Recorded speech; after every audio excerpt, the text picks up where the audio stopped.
छी सब सखी बहिन पा, हम एक छी हम एक। प्रणाम सब गोटा के, हम छी अम्बे मिश्रा और हम आए यहाँ सबके सामने सखी बहिन पा मैथिलानी समूह द्वारा आयोजित पारंपरिक भागवन तई में भगवती गीत के प्रधानता छे और वही गीत के क्रम में तरह तरह के भास छे और वही में हम अहाँ सबके सामने फग परक भास लग आयल छी तारा तारनी हेमा।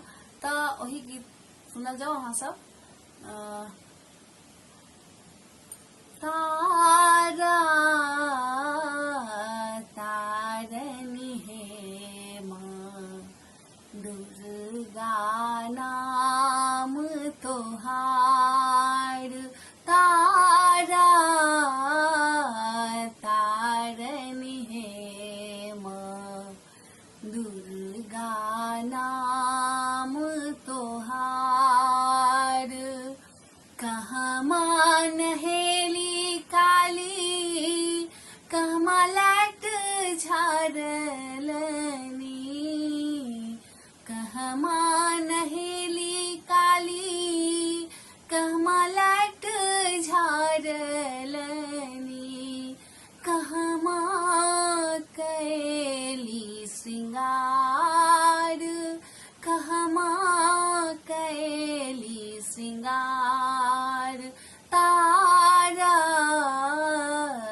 तारिणी हेमा दुर्गा नाम तोहार। गंगा नहेली काली बाट लाट झारलनी, गंगा नहेली काली बाट लाट झारलनी, गहबर कैली श्रृंगार गहबर कैली श्रृंगार।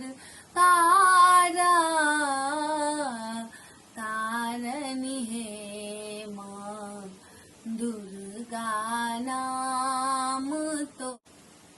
कोने फूल ओढ़न माँ के कोने फूल पहिरन,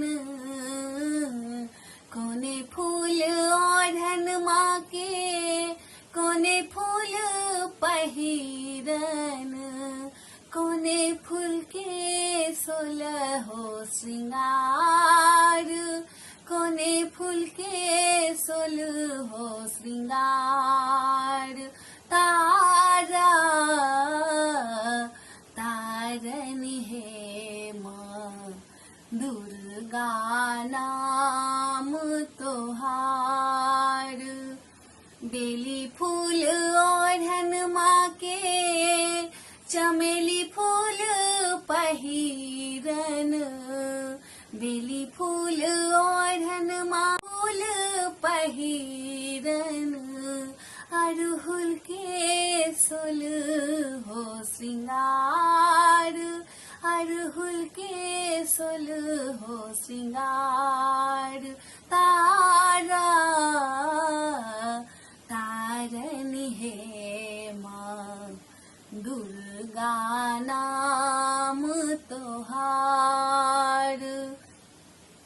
पहिर ओढ़िए काली गहबर ठार भेली, पहिर ओढ़िए काली गहबर ठार भेली, देवा लगली सबके आशीष, देवा लगली सबके आशीष। तारा तारनी हेमा दुर्गा